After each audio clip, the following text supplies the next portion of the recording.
and executive producer and casting director. Jack of all trades. We have Bertha Bay-Sa Pan. Did I say it right? Bertha Pan. Okay. The director. We have several members of the cast available. Kathy Quinn, Maddie and Isabella, Adrian.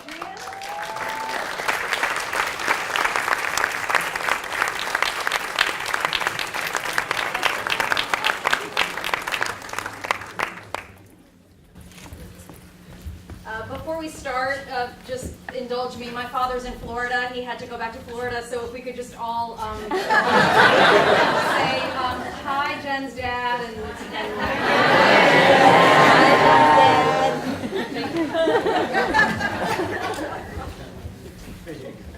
And so we're going to have an opportunity for questions from the audience, but I'm going to get it started. And if I could pose my first question to Jen Rudin.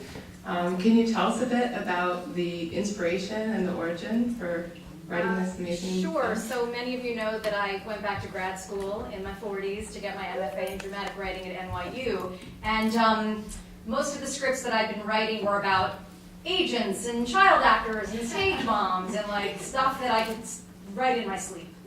Stuff that I know really well and from my own experiences. And so when I heard about the Sloan grant and the opportunity to get out of my comfort zone and actually work on something that has a science origin, I thought, let's just do the challenge and try to do it. So that was the inspiration, and I worked really closely with Melissa. I also interviewed a lot of parents, and some of them are here tonight, and a lot of kids who are on the spectrum to make sure that Lucy was an authentic character.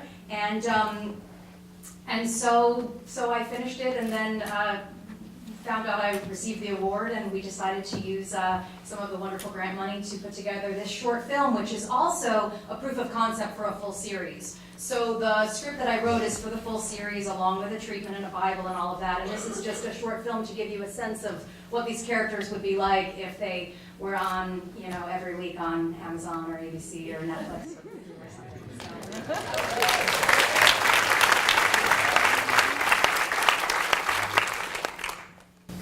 And I wanted to also ask Bertha about how did you come onto the project? Well, actually, I worked with Jen peripherally many years prior, and then we reconnected at one of our executive producers, Jonathan Shoemaker's birthday party. And then Jen, the very next day, she emailed me and said, I have a script, would you like to take a read? And so I didn't really know what it was about or what it was for, but I just said, sure, I'll read it. And as soon as I read this beautiful script, a few pages in, it just hit me so hard. And also because at the time I was in a serious relationship with someone who had a severely autistic daughter who was starting high school and was in the middle of getting a genetic test. That very weekend that Jen sent me the script, I had no idea, and had a younger brother. And so I spent a lot of time, I got very close to these kids, and when I was reading the script, I just thought, oh my God, I have to do this. That's how it came about.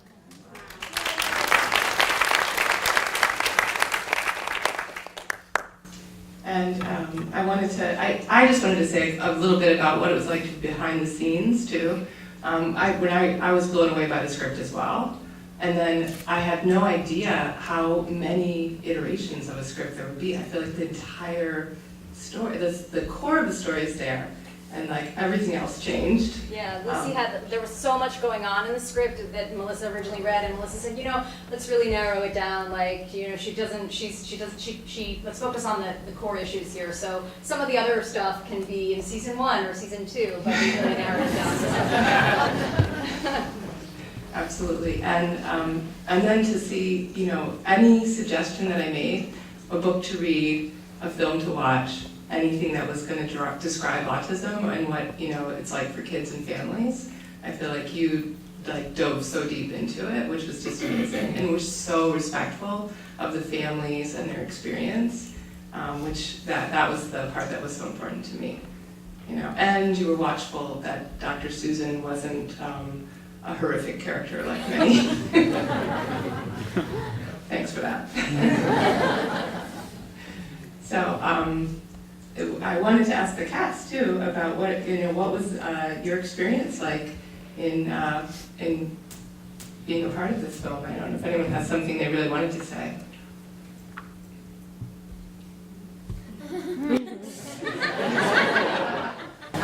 Yes.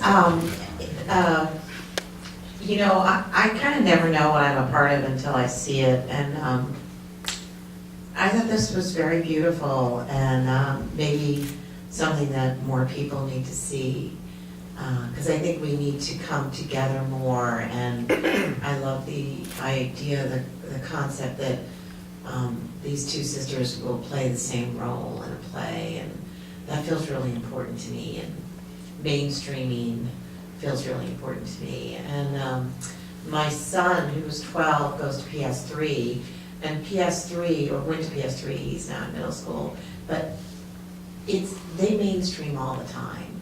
PS3, there are many public schools in the city of New York that actually seek to do this. And we need to support these efforts. The effort that this film is supporting is profound and wonderful, because as Donald Trump has taught us, we all need to live together.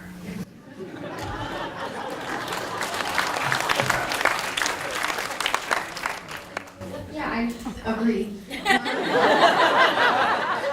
No, like you said, how it's all condensed into a short film. I think that it covers everything that's important about a day in the life of someone who has autism. And I think more people need to realize that the issues that occur, everything from bullying just to what it might be like for parents or siblings. And I think this film does a very good job of showing that.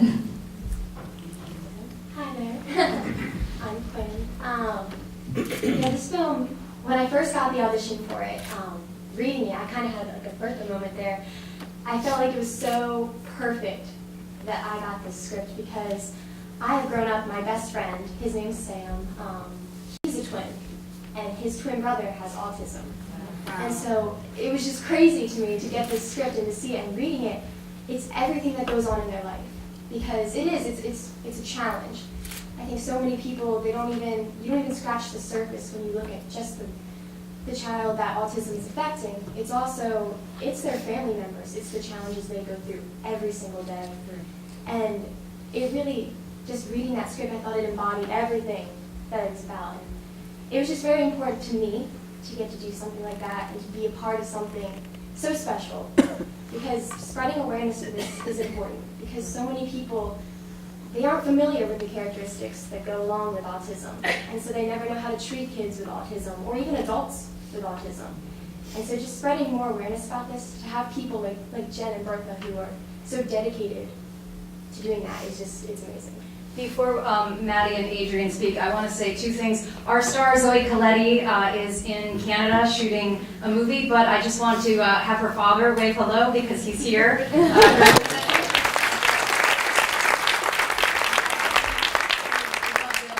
Please tell her she was amazing. And also Danny and Whoopi and Kelly's in LA. One thing about Quinn and these kids, I've known as a casting director all of them for many, many, many years. I just met Adrian last year, but these girls I've known since they were little. And so it was such a joy to get to sort of handpick some of these kids for this role. And one quick story about Quinn, her agent called me and said, "What's going on? You know, Quinn really wants to be in Lucy in the Sky. I mean, she's auditioned for 5 other huge Paramount and Universal movies, but the only one she's calling me about is Lucy in the Sky. She really wants to be part of it." And I was so honored because, you know, an actress like her, but our movie was a priority, so I thought that was really sweet. And Maddie and Adrian, do you want to introduce yourselves too?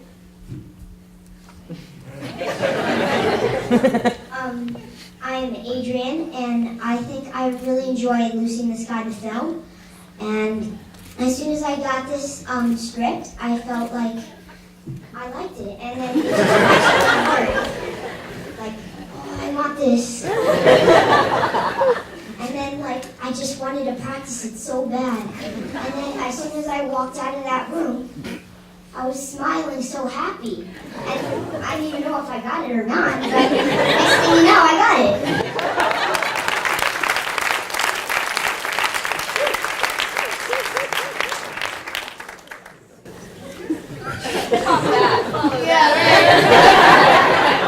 Hi, I'm Madison Zamor. I play Olivia. When I first auditioned for this film, I was quite excited because I have a good relationship with Jen. And so when I first auditioned, I was like, you know what, I'm not going to be as nervous. You know, I'm still going to work hard. And when I first auditioned, I love like the connection I have with Jen and stuff. So it was really fun to do that first part. And then once I found out that I got it, I was so excited because it's been a while since I was able to actually, you know, be in a movie and be on like camera again and being around like just people that enjoy the same things as you. So when I first started reading the script, it makes you realize like, you know, the bad things that happen to you sometimes, you just realize, oh, this is the worst thing that can happen, and you just start to like, sometimes you take it for granted, like the things that you have in life, and so it makes you realize, you know, people have it harder, and you need to just be grateful. So it kind of is an awakening for me to like, you know, have this role and make you realize everything that I have, and just be, you know, happy and enjoy life because, you know, some people just don't have it as good as you.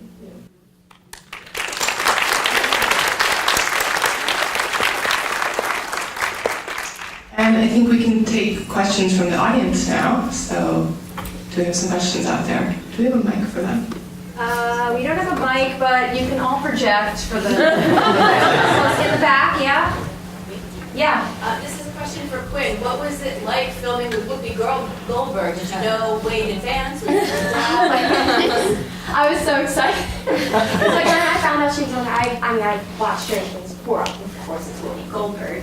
But no, just finding out she was going to be part of this project and just bringing somebody who is as big of a star as she is, who wanted to take the time to be a part of this film and understood like the magnitude of the message we're trying to send. It was amazing. So I was over the moon when she decided to do it with us. And Whoopi was really obviously impressed by our young actors, and I mean, I knew everybody would be great. So it was a really exciting day. That day. Yeah. Hi, Jen. How did you pick the 11 minutes out of? I'm sure it was a much longer script because I talked to you about it. It's you know, that's really hard because it's both it's a standalone short film, and it's also part of the TV pilot. And so every single person here read, and the agents who are here tonight and other folks have read the full pilot. So it was tricky. I really wanted to have Annabelle stealing the kind bars out of 7-Eleven, but Jonathan Shoemaker, and I don't know if he's here today, said to me, you know, if you try to shoot in 7-Eleven, are you here, Jonathan? Yeah, he was like, it's going to be crazy. So we got Kind Bar to come on board as one of our sponsors. So we changed it from M&M's to Kind Bars, and we just decided to have it happen in the acting school because we just didn't have the time to try to be there. So I really wanted to see Annabelle stealing the either the lipstick or the Kind Bars, but that's something we can do another time. You know, there's more to do in the acting class. So yeah, I mean, it's not perfect. It's a work in progress for sure. And if you want to read all the drafts, I'll send them to you. And Bertha was also really helpful because I would send her something and she'd say, I think we need to see Lucy's point of view. We definitely wanted to have Dr. Susan. I wanted to maybe have Zoe in the toilet stall eating lunch and hiding, but there's just not a lot of time. So Pick up the TV series. Other questions? Yeah, in the back? How did you land Whoopi? Oh, that's a good question. Well, I am a casting director, and the timing just kind of worked out. I had a meeting with her reps about a different project to potentially cast, and the opportunity came up to discuss it, and actually she was our first official person on board. And usually with feature films and everything, it's like once you get the first person, the rest of the cast starts to fall into place. And this was a situation where we had her verbal yes. And my wonderful husband, who edited the movie and has, I couldn't be here without him. He was having his second elbow surgery, and we were in the hospital, and he was waiting for the surgeon to come and fix his elbow, and the surgeon was running late because somebody needed a new elbow. And Andy, his big coffee drinker, was grumpy, and he was waiting, and he was in his, and I got this email saying, Whoopi is in, let's revisit after the holiday. So we had this exciting news in the hospital, and then Andy got to go into surgery. So it's very sweet. So Andy, if you could just raise your hand.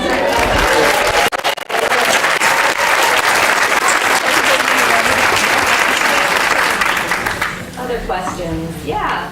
For the scientists on the panel, how would you describe Lucy's condition and what is her prognosis based on what we saw? So the question is, excuse me, as a scientist, how will I describe Lucy's condition and her prognosis? And so here's a kid who obviously is bright and verbal, and that is really struggling socially. You can see all of I thought Zoe did an amazing job of being able to convey a lot of information without being able to convey the facial expression, the eye contact, the gestures, etc., that go with it, and did so in a way that didn't look like a stereotype. I mean, she really did a lovely job of doing that, because every kid on the spectrum is obviously different, and we don't want to portray, keep perpetuating these stereotypes. But so to me, I felt like she's verbal and intelligent and has math skills probably that are beyond her verbal skills. Maybe we'll find out about that later as well. And she has this tendency to keep talking about facts that she knows, numeric things, information, wants to say it, but isn't necessarily waiting for a response or that reciprocal interaction. That's absent often or much curtailed in people with autism. So I think that for me as a scientist, it rang true. As I was, behind the scenes and watching, what was being portrayed in, on the screen was it could be a kid in my office for sure.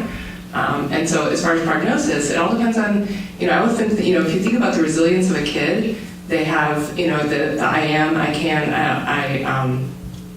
I'm sorry, I am, I have, I can. So the things that she can be taught, those are skills. She has her crystallized intelligence, but what does she have? A supportive family, the family's a bit it's a bit tumultuous, and yet they clearly love her and are like in her camp and watching out for her.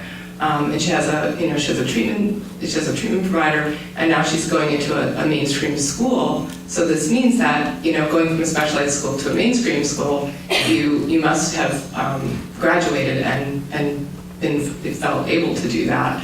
And now it's all about the supports. So her prognosis, I feel like, depends on, making relationships in the high school. And so that's going to be critical, and why Dr. Susan is obviously talking about that.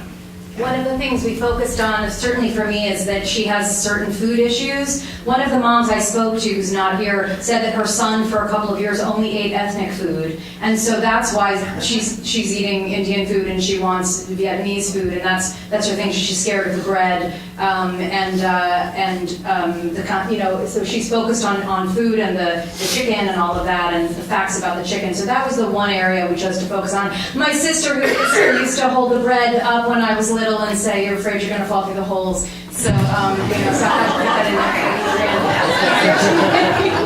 there. And just to focus on that for Zoe, and that was one of the things we worked on when we were on the set.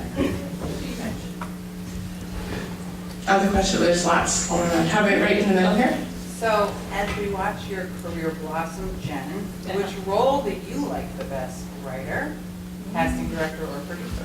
Well, I have to say, I'm so proud of this cast, and I am nominated for a CSA Artios Award, which is the casting director's version of the Academy Award. Unfortunately, don't have an Academy award of their own, so our Casting Society of America has our own awards. And so I am nominated for casting Lucy in the Sky, which was such a thrill because it's not just about the casting process, but it's the, you know, it's our child. And so this cast, I'm so thrilled with casting them. And I love to cast, but yes, I'm trying to pivot in my career to more writing and producing. But of course, casting is my bread and butter and something I'm still good at, I think. So. We have a lot of questions in the back, maybe right all the way over in the back here. Yeah. Okay, I have a question. Well, I have a couple connections as well. I'm from Oklahoma City, but I have a twin sister. I teach 4th grade, and I have a student who comes in for autistic, who has autism, and stuff like that. But my main question is, I wrote a script, and I'm trying to see the next steps of developing the script and then moving on after that point. And since you wrote multiple, I kind of want to get your perspective. Sure, let's talk after at the reception. Okay. And then right in front of, yeah, right here. I just want to say that it's amazing that you captured how autism affects an entire family in 11 minutes. And you got everybody's point of view, and I think it's fantastic.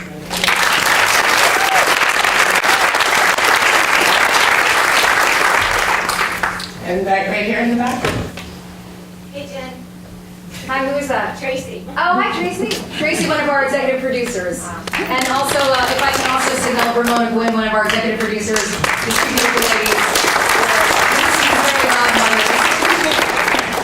So I don't have permission to out the individual in question.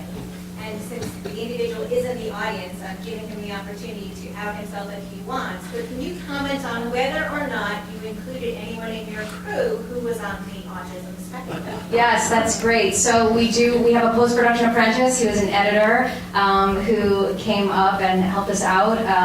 Brian Schwanid, I'm saying it maybe right or wrong, and he can wave hello if you'd like to, because I know Brian is here. There he is, everybody.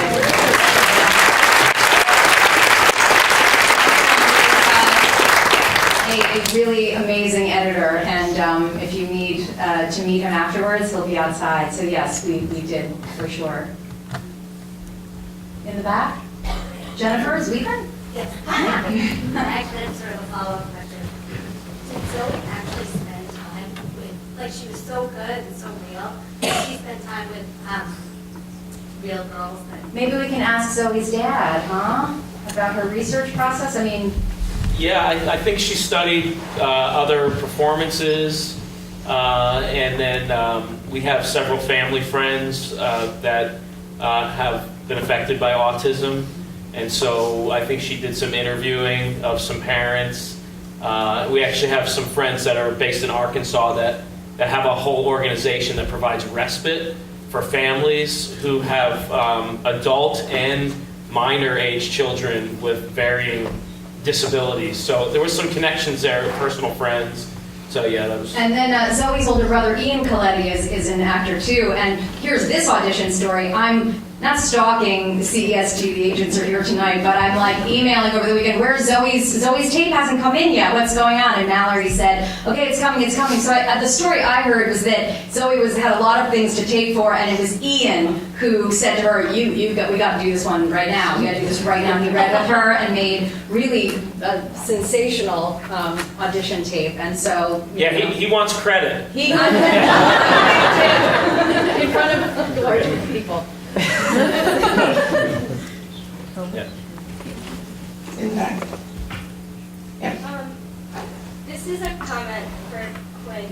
I, as a sister of somebody with autism, I just want to say that you did a really good job of portraying somebody in my vision. So thank you.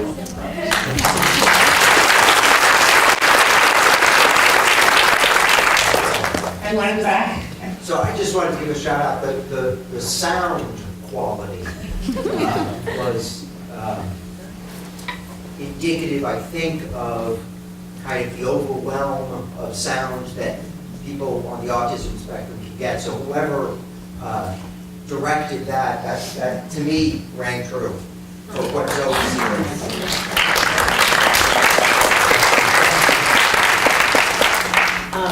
Yeah, I think it was definitely intentional. We wanted the audience to be able to experience the sensations and the sensibilities through Lucy's world and through how Lucy is experiencing it. So I didn't want it to be overly contrived and distracting, but it definitely, thank you for noticing that, by the way.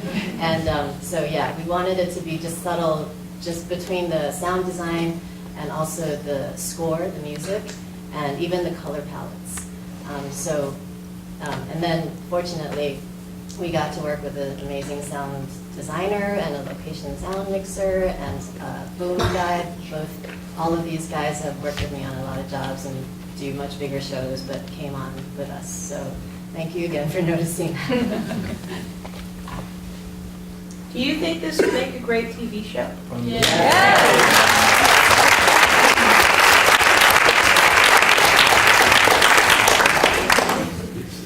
Other questions? Yeah. The idea for the girls to share the part in the play, I thought that was pretty brilliant. Like, how did you kind of come up with that?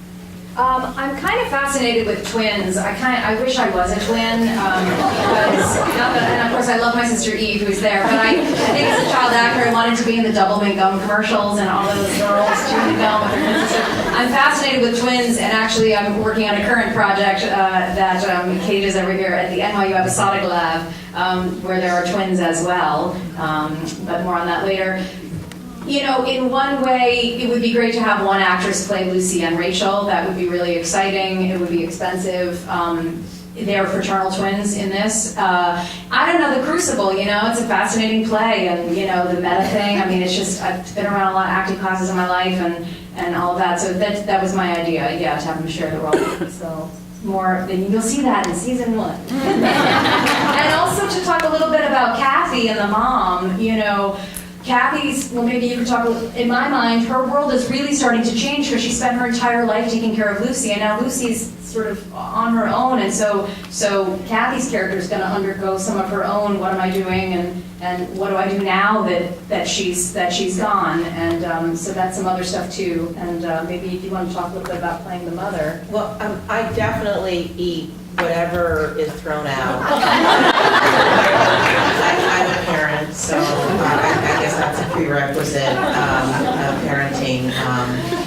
But you know, I think it's interesting to me because I actually did another film in August and with a guy who is on the spectrum playing his mother, and it's very interesting to me. I feel that is deeply important. I don't know what else to say, but I feel like I once had the honor and the privilege of tutoring a kid on the spectrum, and I think I learned so much more from him than, you know, I ever could have taught him.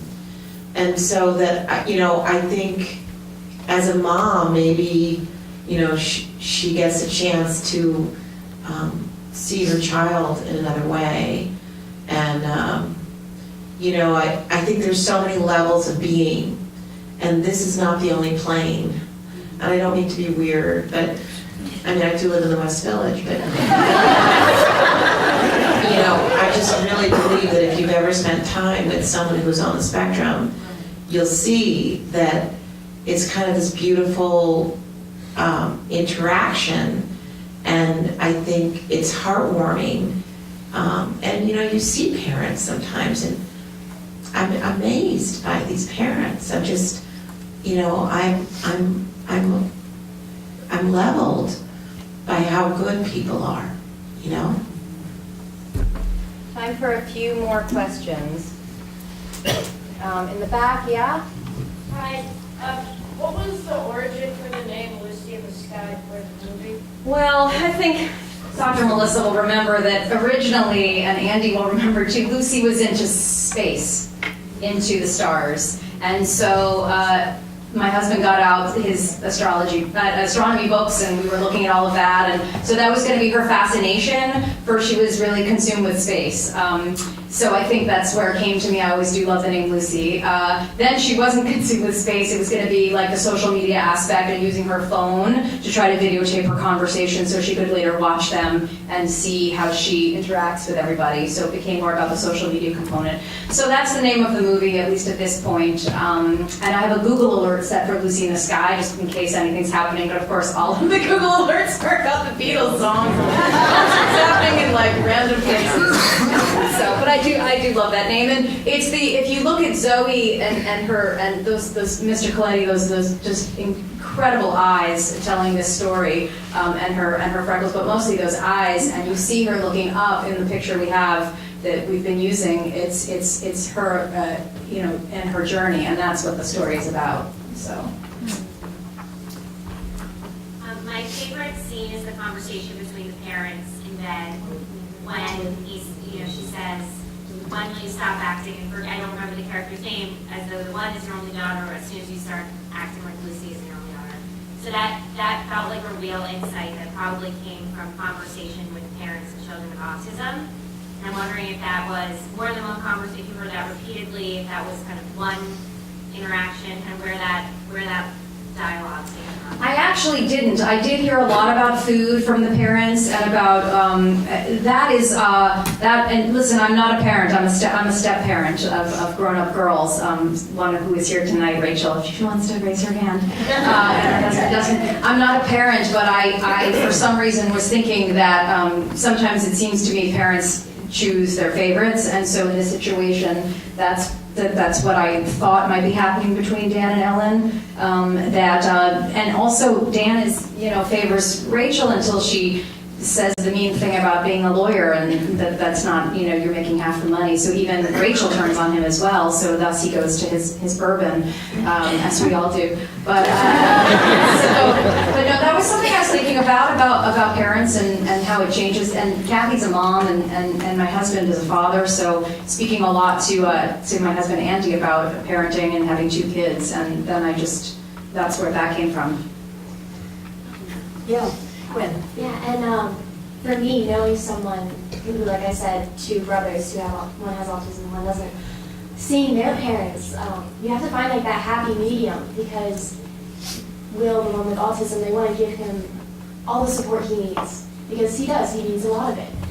But they also have to look at Sam and say he can't always look after Will. He also has to live his own life.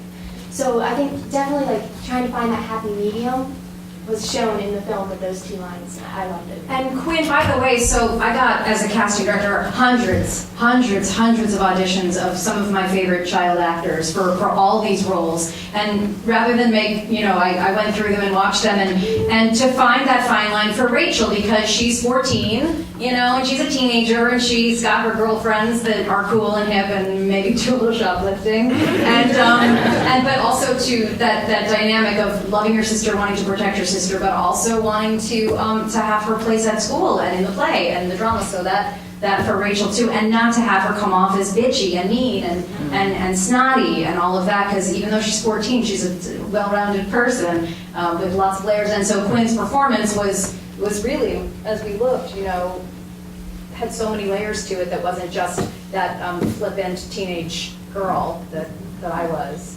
The mother's here too, everybody. So Marsha, why don't you raise your hand?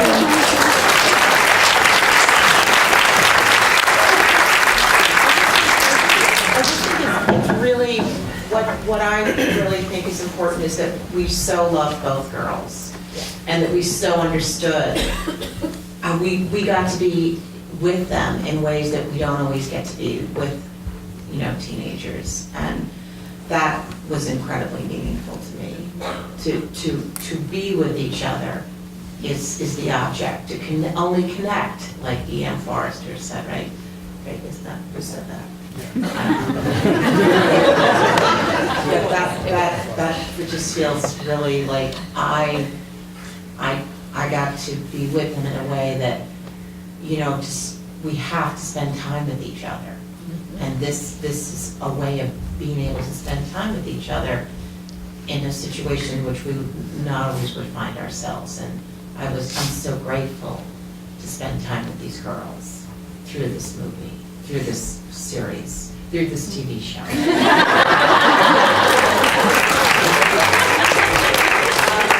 Yeah. Just want to compliment that when it was over, for me, I wanted to see where is it going to go? You know, there's so much of moms, you know, it's hard to say goodbye to your children every day and to make sure that they're okay. So it's like, how's mom going to make out? And then you see dad drinking the bourbon, his self-esteem, where is he going? He has a lot of stresses in his life. There's so many things that when it was over, you go, I want to see what happens. So it was good. Thank you. Maybe two more, Ron. Hey, Jen. I was curious, sort of building on that last question, if you would be comfortable possibly sharing some of the ideas that you were going to bring forth going forward in the project.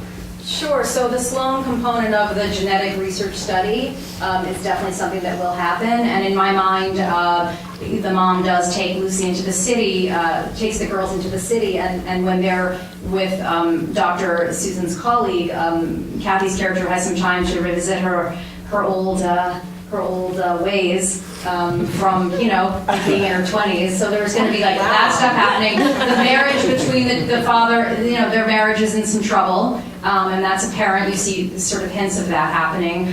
She's definitely wants Danny Burstein, who is, I think, rehearsing for My Fair Lady. He's going to be taking over. The wonderful Danny Burstein couldn't be here tonight. Their marriage is going to be, it's tricky. It's tricky when you meet them. The girls will be in the play. You know, there was a moment when the family was Jewish and Zoe's character was going to have a bat mitzvah. What does that mean? Somebody on the spectrum. Because my sister has been to many, she's a rabbi, and been to many bar and bat mitzvahs of kids on the spectrum, so that, but then we sort of, that's not happening in this one. So there's that, and then of course there's the girls at school, because Annabelle, you know, she's not a stereotype either, and Isabella Russo, ladies and gentlemen, is another one who gave a performance, one of the most interesting of our Annabelles, because she didn't just play it as the mean girl. So maybe you can talk for a minute about Annabelle, because you had such a short audition scene. Yeah, I think I've had multiple roles to be the bully, the bitchy girl, but I think in every, not necessarily villain, but in every bully's eyes, there's some right for their actions, there's some motive behind it, there's some sort of reason for it, and they, whatever they do, their actions, they think that it's right. And so it was just interesting figuring out to not make her a stereotypical mean girl and just maybe trying to understand Lucy, but not getting it, and then just resorting to being mean and bullying. And my favorite line in the movie is when Annabelle says, "Shut up, you crazy bitch." And it's just one of those, when we were editing it, we found, you know, Andy and Bertha and I went through and listened to many different takes, and then we found that fantastic take, and that was the one that we made sure was the one in the movie, because that's the one that I love the most. So maybe some final thoughts, because I know you guys all want that food. Adrian wants to say something. Adrian Raio, ladies and gentlemen, 8 years old. And then one more question, but first we'll have Adrian. Again, like she said, you should treat people that have autism. Like, I have a sister, and like, she's a little annoying, but sometimes nice. And so nice to her. Who cares? I'm so nice to her. And that's the same way you should treat people with autism.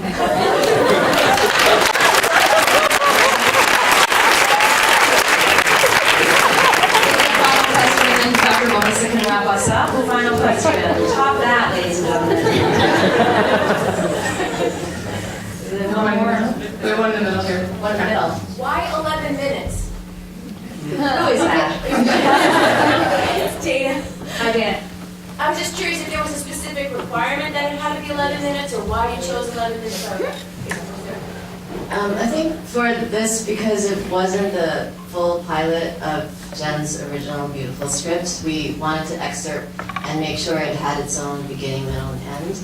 And so I think generally for me, I have this principle that that if it's not pushing the narrative forward or introducing us into the protagonist world further and deeper, then it shouldn't be in there. So that there's no fat, and also we are respecting the viewer's time as well. So, you know, with Andy as well, the editor, and Jen's amazing husband, we were really cautious in the editing room to just make sure that there's no fat in there, there's no dead moment dragging, and that it's really pushing the narrative forward, but also to make sure that when it ended, it made the audience want more, because that's what we want to.